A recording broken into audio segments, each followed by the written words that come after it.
తీసుకుని వెళ్ళి రేప్ చేసి ఘటనలు ఎన్నో చూస్తూ ఉన్నాం. మరి ఎంత బాధ అనిపిస్తుందండి. నేను అడుగుతా ఉన్నా, ఎవరైతే ఈ పొలిటీషియన్స్ ఉన్నారో వీళ్ళకి పిల్లలు లేరండి? ఆడపిల్లలు లేరా? మన ఇంట్లోనే ఆడపిల్లకి ఈ రకంగా ఘటన జరిగితే ఏ రకంగా ఉంటుంది? గుండె తరుక్కుపోద్ది. మరి అలాంటి ఘటన తునిలో జరిగింది, మొన్న రాజమండ్రిలో జరిగింది. ఇదే రాజమండ్రిలో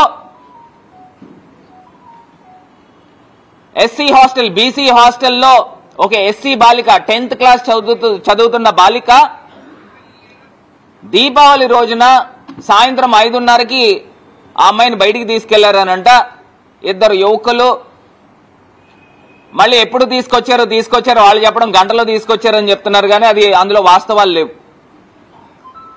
వార్డెన్ అడగగా ఆ అమ్మాయి నిజాలు చెప్పింది.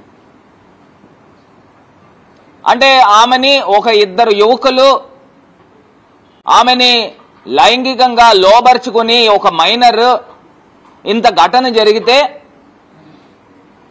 ప్రభుత్వం కానీ ఎమ్మెల్యే కానీ లేకపోతే ఇక్కడ ఉన్న స్థానికంగా ఉన్న మంత్రులు కానీ అధికారులు కానీ ఏదో కంటి తుడుపు చర్యల కిందన ఏదో అరెస్ట్ చేశాము అని చెప్తా ఉన్నారు. అసలు ఇలాంటి ఘటనలు వెలుగులోకి వచ్చినాయి, ఈ ఘటనలు వచ్చినాయి కాబట్టి మనం మాట్లాడుతూ ఉన్నాం. వెలుగులో రాలేని అంశాలు ఇంకెన్ని ఉన్నాయో, వీటి పరిస్థితి ఏంటి, సంగతి ఏంటి? మరి దాన్ని బేస్ చేసుకుని అక్కడ బీసీ హాస్టల్ దగ్గర మేము ధర్నా చేస్తే మా పైన కేసులు. మరి అక్కడ ఉన్న మహిళలు, మరి వాళ్ళకందరికీ కూడా కడుపు తరుక్కుపోతా ఉంది. మన ఇంట్లో ఆడపిల్లలకి ఇలా జరిగితే ఏం చేస్తాము? అక్కడ హాస్టల్కి ఎదురుగుండా ఈవీఎం ఎమ్మెల్యే ఫోటో ఉంది, ఏదో పోస్టర్. ఆ పోస్టర్ దగ్గర మహిళలు కడుపు తరుక్కుపోయి పేడ జల్లితే ఆమెని నిన్న తీసుకుని వచ్చి 3 టౌన్ పోలీస్ స్టేషన్లో 10 మంది, అను యాదవ్ ఇంటికి 10 మంది పోలీసులు వెళ్ళి ఆమెని అరెస్ట్ చేసి 3 గంటల పాటు హైడ్రామా. నేను వెళ్ళేదాకా నాతో వాగ్వాదం పెట్టుకున్నారు.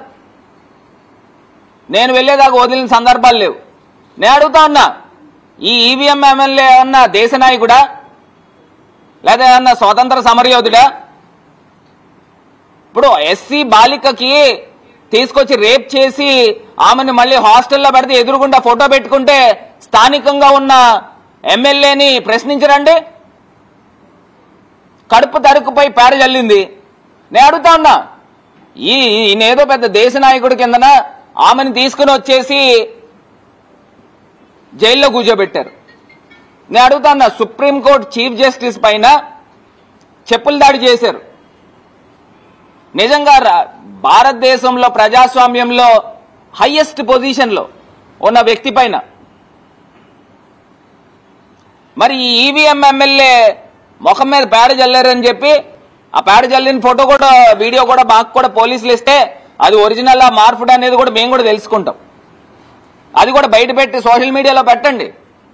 ఆ ముఖం మీద జనాలకు కూడా తెలుస్తుంది. ఈవీఎం ఎమ్మెల్యే ఉన్న ప్లేస్లో ఎదురుగుండా హాస్టల్ ఎదురుగుండా ఫోటో పెట్టుకున్నాడు. మరి హాస్టల్లో ఉన్న బాలికలకు రక్షణ లేదు.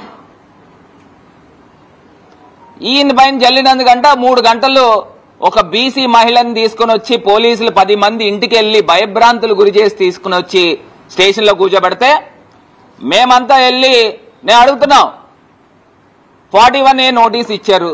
ఇచ్చి ఆమెను బయటికి పంపించిన తర్వాత మళ్ళీ సిఐ గారు వచ్చారంట. సిఐ గారు వచ్చి మళ్ళీ నువ్వు లోపలికి రా, ఇన్వెస్టిగేషన్ చేయాలట. నేను అడుగుతా ఉన్నాను, ఇదేమన్నా మర్డరా లేకపోతే ఏదన్నా రేపా?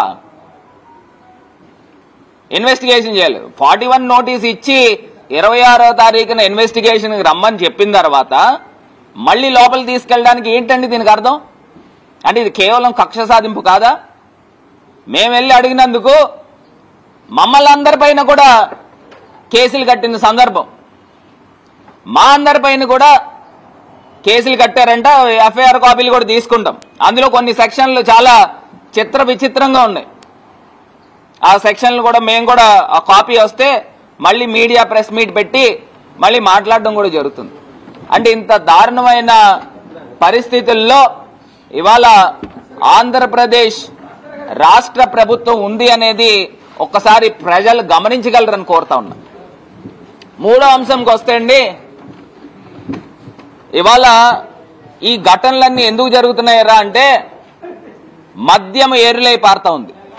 24 గంటలు కూడా మద్యం షాపులు ఓపెనే ఉంటున్నాయి.